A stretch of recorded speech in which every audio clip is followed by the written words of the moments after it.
You know, there's something I've discovered in my years of searching, something most people spend their entire lives running away from. It's not death. It's not failure. It's not even loneliness in the way we typically understand it. It's silence, pure, undisturbed silence. And tonight, I want to tell you something that might sound strange at first, but stay with me because this could change everything for you. The moments when you think God is furthest from you, when the noise stops, when everyone leaves, when the notifications go quiet, when you're alone with just your breathing and your thoughts, those are not the moments God has abandoned you. Those are the exact moments when God is leaning in closer than ever before, whispering truths your soul desperately needs to hear, but your busy mind keeps drowning out. We live in a world that has declared war on silence. Think about it honestly.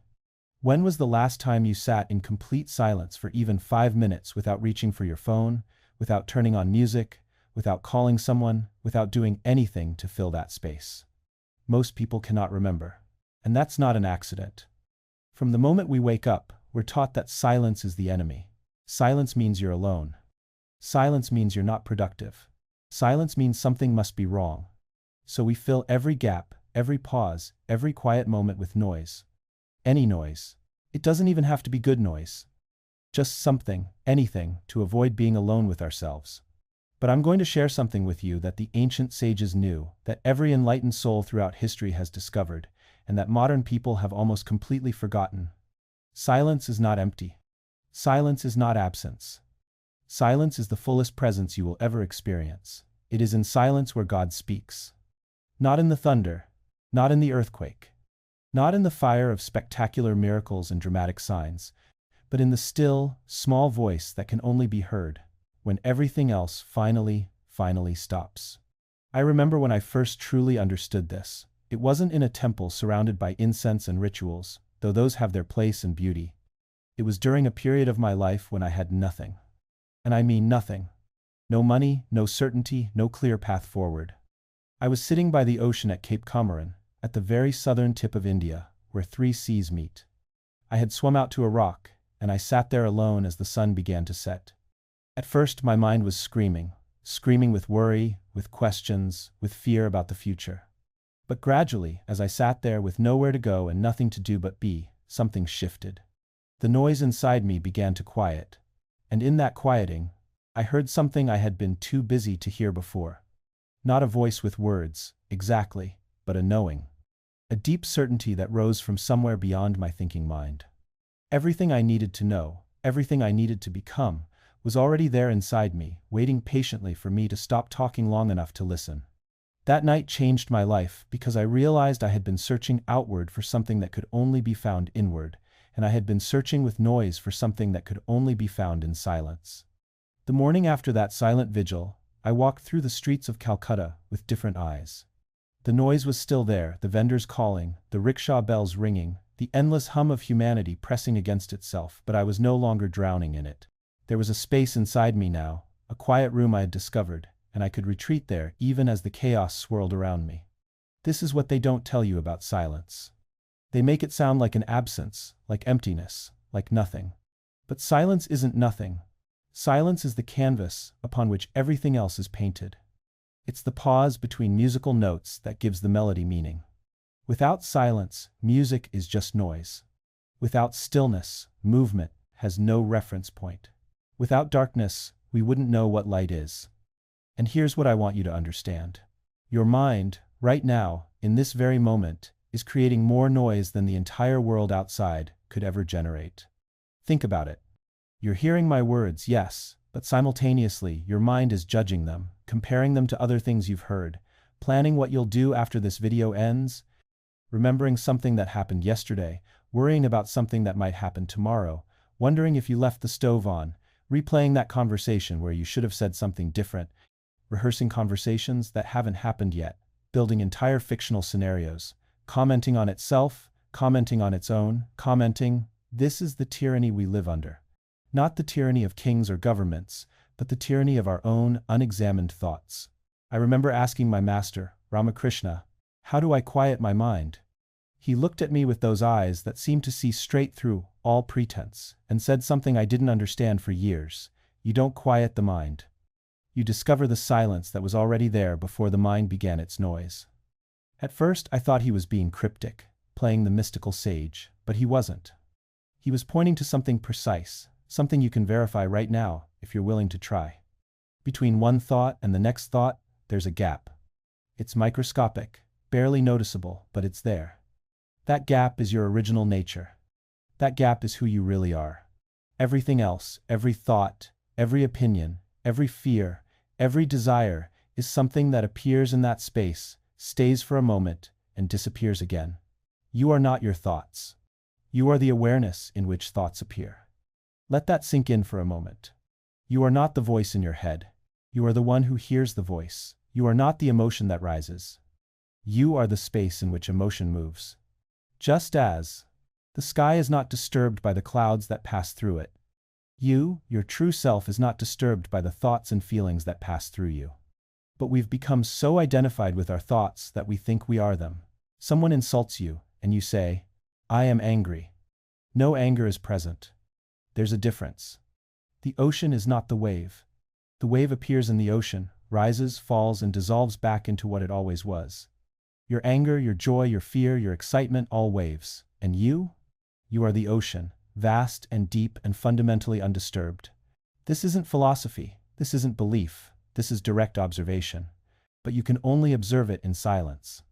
When I returned from America, everyone wanted to know what impressed me most about the West. They expected me to talk about the technology, the buildings, the organization. And yes, those things were remarkable. But what struck me most was how desperately people were running from job to job, from entertainment to entertainment, from relationship to relationship, always running, never arriving. And I saw the same pattern in India, just dressed in different clothes.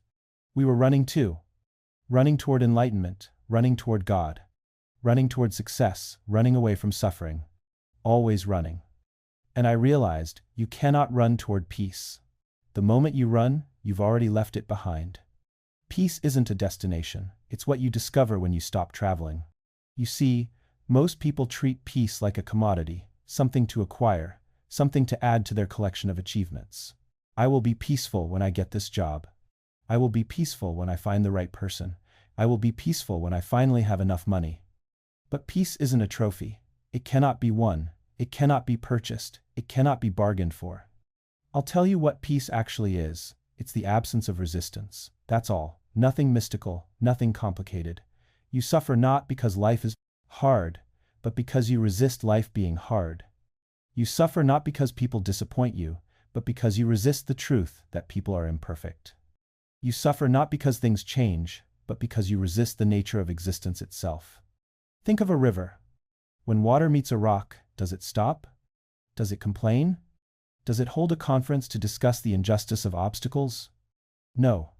It simply flows around it, and if it cannot flow around it, it flows over it. And if it cannot flow over it, it waits, patiently, until it can. The river doesn't resist the rock.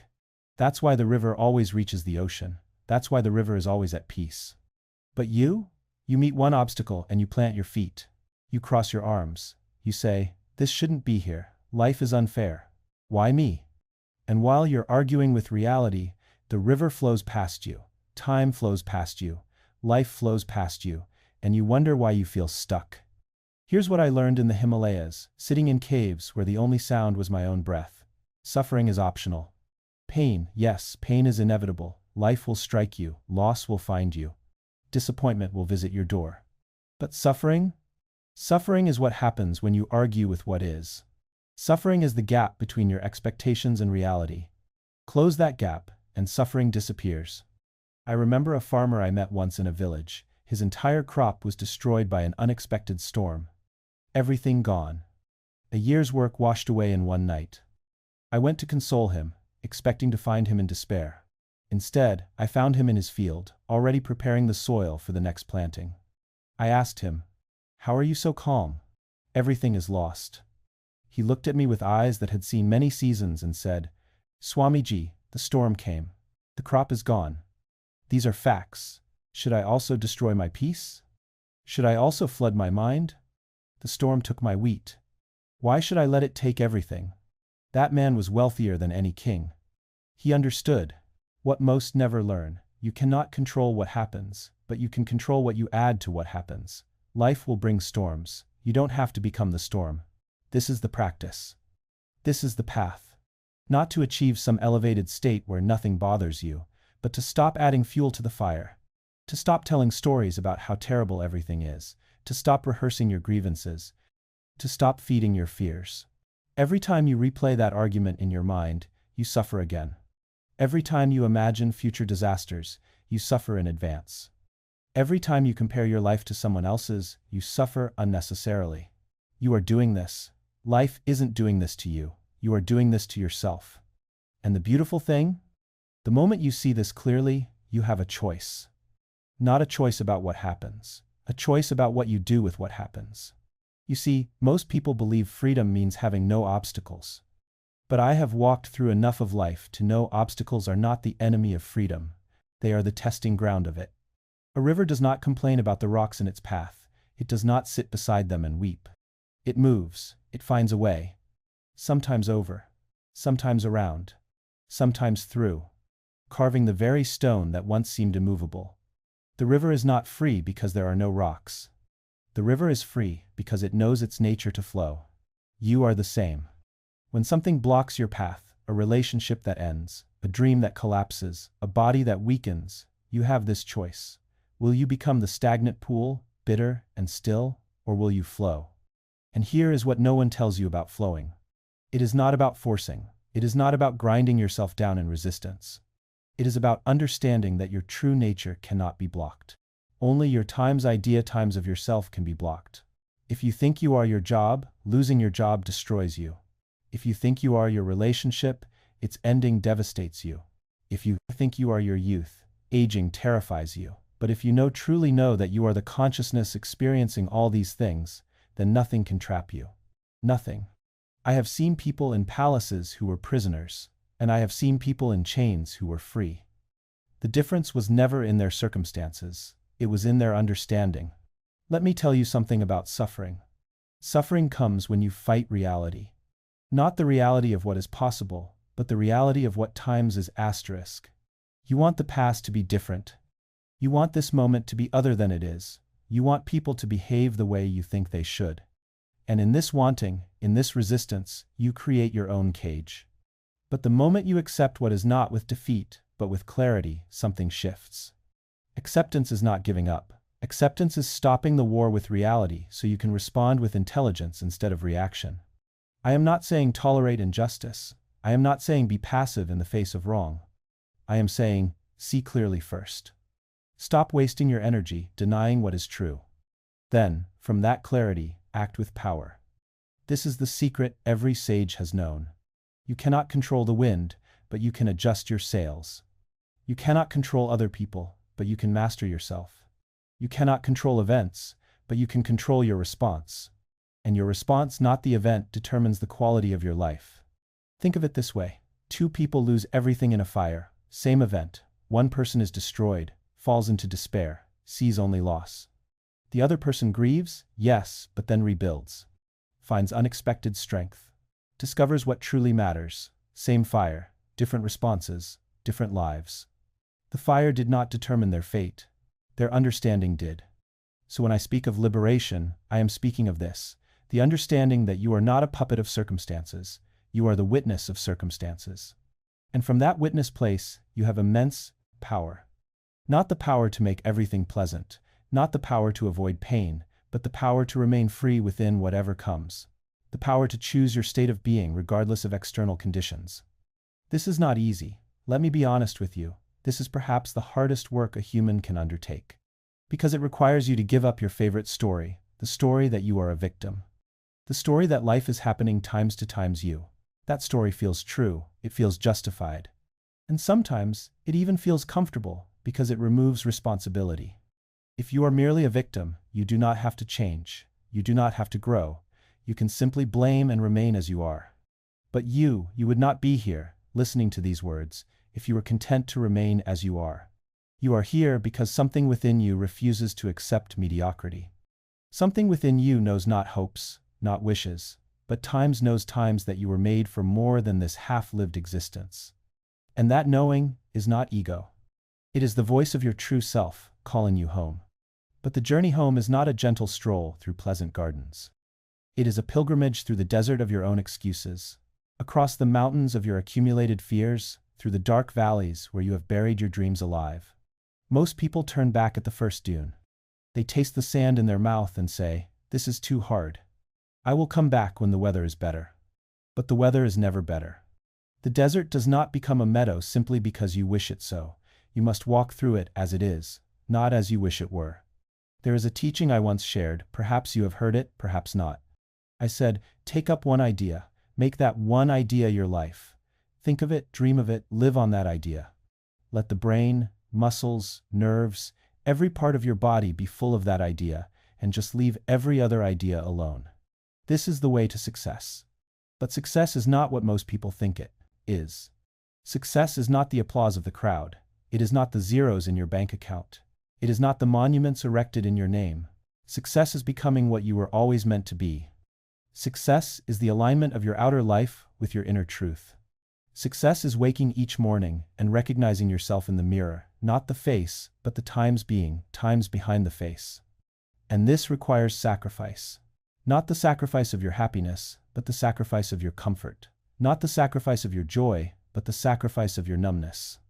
Not the sacrifice of love, but the sacrifice of attachment. You see, comfort is the enemy of growth. Comfort whispers, stay here, where it is safe, where nothing can hurt you. But nothing grows in perfect safety. The seed must break open in the dark earth. The butterfly must struggle through the cocoon, the sword must pass through fire.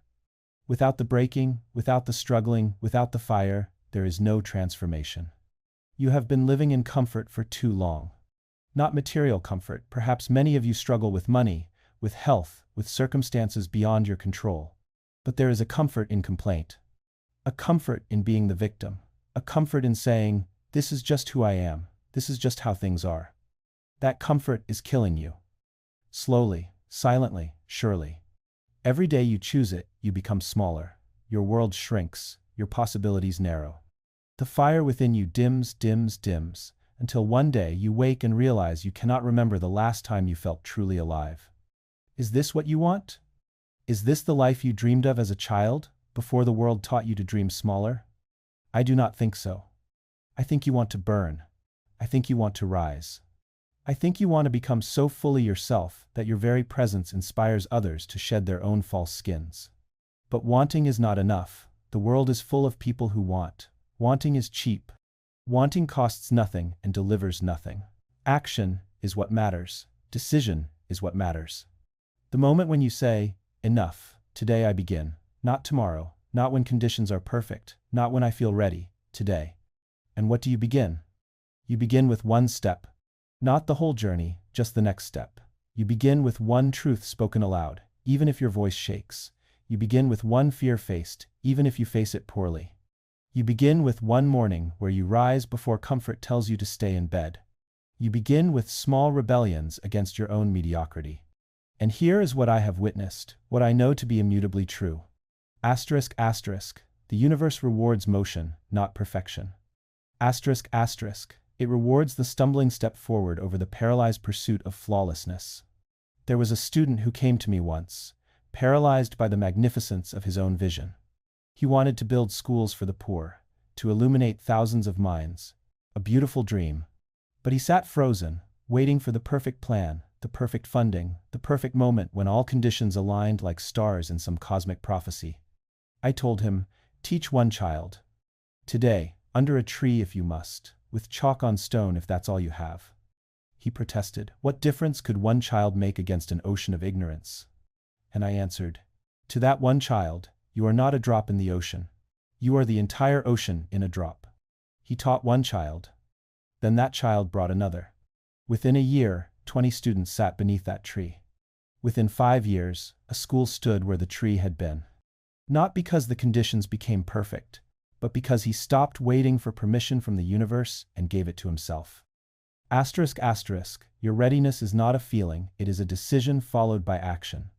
Asterisk, asterisk, you will never feel ready to leave the familiar cave of your current existence. The entrepreneur will never feel ready to leave the secure salary. The artist will never feel ready to show their vulnerable creations to a judgmental world. The seeker will never feel ready to release comfortable illusions for uncomfortable truths. Readiness is not an emotion you wait to experience. It is a threshold you choose to cross, despite every cell in your body screaming for you to remain where it's safe. And when you cross it, when you finally step beyond the boundaries of your self-imposed imprisonment, you discover that the person you were terrified of becoming has been waiting patiently inside you all along. Not as some distant achievement, but as your truest nature, temporarily obscured by clouds of doubt and fear and the accumulated judgments of people who never dared what you're daring. I have watched this transformation countless times. The trembling voice that finds its thunder, the hesitant hand that discovers its strength, the mind that believed itself ordinary suddenly touching the extraordinary that was always its birthright. This is not magic. This is not reserved for the chosen few born under auspicious stars. This is the simple, radical physics of human potential. You become what you practice being. Practice fear, and you master anxiety. Practice hesitation, and you perfect paralysis. Practice excuses, and you become fluent in the language of unfulfilled potential. But practice courage, even awkward, imperfect courage, and something shifts in the architecture of your reality. The first time you speak your truth, despite the shaking in your voice, you teach yourself that you can survive authenticity. The second time becomes slightly easier. The 10th time, the shaking lessens. The 100th time, you realize the shaking has transformed into power. Every repetition is a vote for the person you're becoming. Every choice, no matter how small, is either building your prison or dismantling it, brick by invisible brick. And the beautiful, terrifying truth is this: you are always one decision away from a completely different life. Not someday, not when conditions improve or planets align or other people finally give you permission. Right now, this moment, this eternal now, that is the only moment you've ever truly had. The question that haunts me, that has haunted every teacher who has watched potential die unexpressed, is simply this. How long will you continue to negotiate with your own magnificence? How many more sunrises will you witness from inside the cage you've built from other people's expectations and your own fears? How many more years will you lease your brief, precious existence to the highest bidder of security and comfort? You are not a tenant in your own life. You are the architect, the builder, and the dweller. Yet, I see so many of you living as though you're waiting for permission to occupy your own soul. Waiting for the right moment, the right credentials, the right external validation before you dare to claim what was always yours. Let me tell you something that will either liberate you or terrify you, perhaps both. Nobody is coming to give you permission.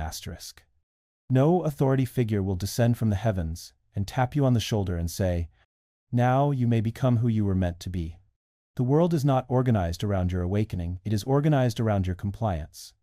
Every system you inhabit, from the educational, to the economic, to the social, has a vested interest in your predictability. Not your greatness, your predictability. Because greatness disrupts, greatness questions. Greatness refuses to fit into predetermined categories that make everyone else comfortable.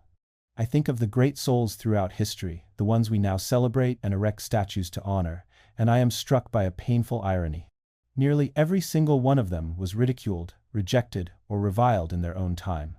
The very qualities we now admire were the qualities that made them dangerous to the established order. Why? Because they refused to outsource their authority to the consensus. They trusted what burned within them more than what echoed around them.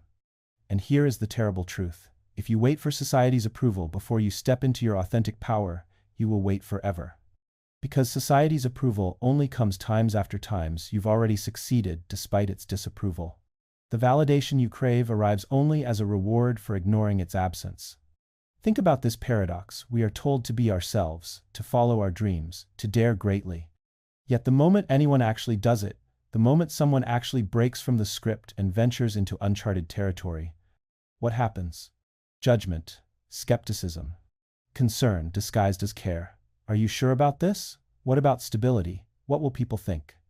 The same voices that say they want you to be happy will be the first to suggest you're being irresponsible when happiness requires risk.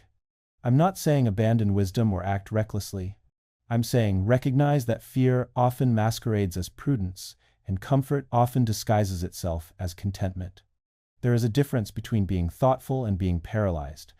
There is a difference between being careful and being cowardly. Your soul knows the difference, even when your mind pretends it doesn't. So what would happen, truly? What would happen if you stopped treating your deepest calling as a hobby to pursue once all your real obligations are fulfilled? What if you inverted the hierarchy? What if the thing that makes your soul come alive was treated not as the optional dessert of life, but as the essential nutrient without which everything else becomes meaningless? I can already hear the objections rising. But I have responsibilities. I have people depending on me.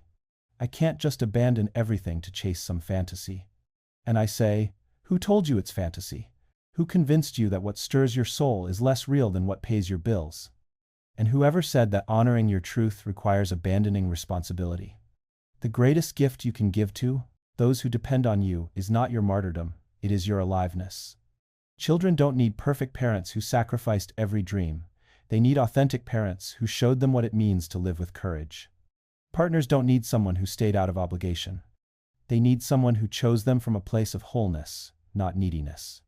When you begin to reclaim yourself, something miraculous happens. You become magnetic in a completely different way. Not because you're trying harder to please, not because you've perfected the art of self-erasure, but because authenticity is inherently attractive. People are drawn to those who know themselves, who have boundaries, who occupy their own space unapologetically. I've watched this transformation countless times.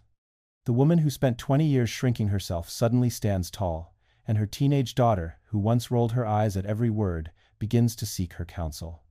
The man who finally admits he doesn't want to run the family business, who chooses teaching instead, finds his father respecting him for the first time. Not because he conformed, but because he had the courage to be truthful. There's a particular freedom that comes with disappointing people consciously rather than unconsciously resenting them. When you say no clearly, you give others the dignity of truth. When you pretend yes while harboring resentment, you poison the relationship with passive aggression, with subtle punishments, with the slow withdrawal of your spirit. Which is more loving, a clean boundary or a contaminated connection? Let me address the voice in your mind right now that's whispering, "But this is selfish, this is narcissistic. This is privileged thinking." That voice has been trained by years of misunderstanding what true selflessness means. Real selflessness flows from abundance, not depletion. The mother who takes time to restore her own energy returns to her children, more present, more patient, more genuinely loving than the mother who martyrs herself until she's nothing but exhausted irritation wearing the mask of duty. Consider the wisdom traditions, every single one, from Buddhism to Sufism to Christian mysticism, speaks of the necessity of self-knowledge, of inner work, of spiritual cultivation. Why? Because you cannot give what you don't have. You cannot teach peace if you're fragmenting inside. You cannot model authenticity if you're performing a script written by others' expectations. The universe doesn't need more people who are good, in that hollow, performative way, smiling through gritted teeth, helping while keeping score, loving with conditions hidden in fine print. The universe is crying out for people who are whole, who are integrated, who have done the hard work of facing their own shadows and claiming their own light. This is not the path of comfort. Let me be absolutely clear about that. When you start reclaiming yourself, you will lose some relationships. Not all relationships were built to honor the real you. Some were built on who you pretended to be, and those structures will crumble. This is painful. This is necessary. Grieve them, but don't you dare go back to the prison just because freedom feels lonely at first. You will also face the terror of your own agency.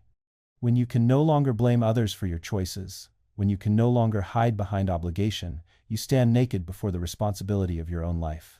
What do I actually want? Becomes the most frightening question you've ever asked, because now you might actually have to pursue the answer. I remember a conversation with a man who had spent 35 years in a career he despised. "Why did you stay?" I asked. He looked at me with something like relief, finally hearing the question he'd never allowed himself to ask. Because as long as I could say I had no choice, I didn't have to face the fear of trying and failing at what I actually wanted to do. The reason as of the President prison was safer than the risk of freedom. This is the trap, my friends, the comfortable cage. We drape it with justifications, we polish its bars until they gleam with reasonableness. We invite others to admire how practical, how sensible, how mature our imprisonment has become. But the soul knows. In the silent hours, when all your clever arguments fall away, the soul knows the difference between genuine limitation and self-imposed bondage. I have seen this in every country I have traveled. In America, I met men who had amassed fortunes yet lived in spiritual poverty, having abandoned their true calling for the security of wealth. In India, I have known scholars who memorized every scripture yet never dared to live by a single verse. The prison takes many forms. Sometimes it is poverty, yes, but more often it is comfort. More often it is the fear of what others might think, the terror of standing alone, the dread of discovering that perhaps you are not as special as you hoped. Let me share something that will disturb you. Most of you know exactly what you should be doing right now, this very moment. You know the conversation you should have. You know the relationship you should end, or the one you should begin. You know the work you should start, the habit you should break, the truth you should speak. You know it as clearly as you know your own name. But you are waiting. Waiting for the right time, waiting for more certainty, waiting for less fear, waiting for permission from someone who will never give it. What are you waiting for? A guarantee? There are no guarantees except death and the consequences of unlived life. A sign? The sign is this disquiet you feel, this restlessness, this hunger that no amount of distraction can satisfy. Better circumstances? You will create better circumstances by acting from truth, not by waiting for truth to become convenient. I watched a mother once, standing by a river with her child. The child wanted to learn to swim, but feared the water. Every day they came, every day the same drama, the child pleading to learn, then refusing to enter. The mother, patient at first, then frustrated, then resigned. One day I asked her, "Why don't you simply teach the child?" She said, "I am waiting for him to be ready." But readiness, I told her, does not come before action. Readiness is born from action. The child will never be ready to swim while standing on the bank. He becomes ready by being in the water. You are that child, standing at the edge of your own life, waiting to feel ready for what you already know you must do. And every day you wait, the fear grows stronger, the excuses more elaborate, the distance between who you are and who you could be widens into a chasm. There is a moment, you have all felt it, when something true wants to emerge through you. An impulse to create, to speak, to change, to love, to leave, to begin. In that moment, you feel alive, aligned, electric with possibility. But then, within seconds, the mechanism activates. The mind produces 100 reasons why not now, why not yet, why not you. And you, mistaking this reaction for wisdom, for prudence, for maturity, obey it. The moment passes. The truth retreats. And you return to the comfortable numbness of a life half-lived. How many moments will you surrender before you recognize this pattern? How many times will you betray your own knowing before you understand that this is the only betrayal that truly matters? Here is what I have learned. The universe does not reward hesitation. It does not reward those who wait for fear to subside. It rewards movement. It rewards those who act despite the fear, who speak despite the trembling, who begin despite having no certainty of outcome. Because truth recognizes itself in action, not in contemplation.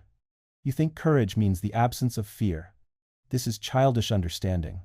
Courage means moving toward truth, while fear screams in your ears, while doubt claws at your resolve, while everyone around you confirms that you are being foolish.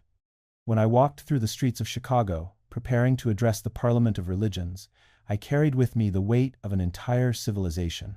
Not the civilization of palaces and conquest, but the civilization of seekers, of truth lovers, of those who chose understanding over comfort. And what did they see when I stepped onto that stage? A brown man in strange robes, speaking with an accent they had never heard, representing ideas that challenged everything their society had taught them about superiority and progress. The fear was there. I felt it in my chest like a stone. But I spoke anyway, because the truth I carried was more important than my comfort, because the message I held was more urgent than my safety. This is what I mean when I speak of courage. You want practical examples? Very well. You are in a workplace where everyone complains themselves on mediocrity. The culture rewards appearance over substance, politics over competence. You see the waste, the inefficiency, the slow death of meaningful work. You can speak up, or you can collect your salary in silence. Speaking up might cost you advancement. It might cost you relationships. It might mark you as difficult, as someone who doesn't understand how things work.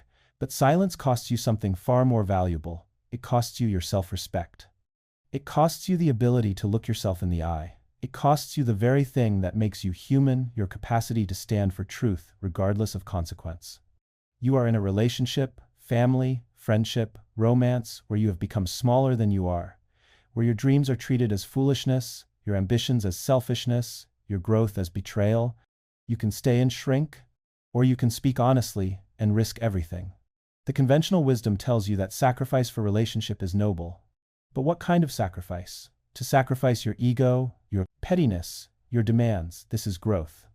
But to sacrifice your truth, your potential, your very soul, this is not love. This is slow suicide dressed in the clothing of virtue. Courage says, I will not betray myself to purchase your approval. I will not become small to make you feel large. I will not apologize for growing when you have chosen to remain stagnant. You are surrounded by a culture that mistakes noise for substance, celebrity for achievement, followers for friends. You can participate in the performance, curate your image, manipulate the metrics, play the game that everyone agrees is important. Or you can step back and ask, what is real here? What actually matters?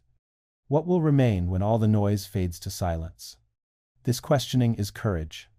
To stand apart from mass hypnosis, to refuse to participate in collective delusion, to say, I will not pretend that this matters when my soul knows it does not.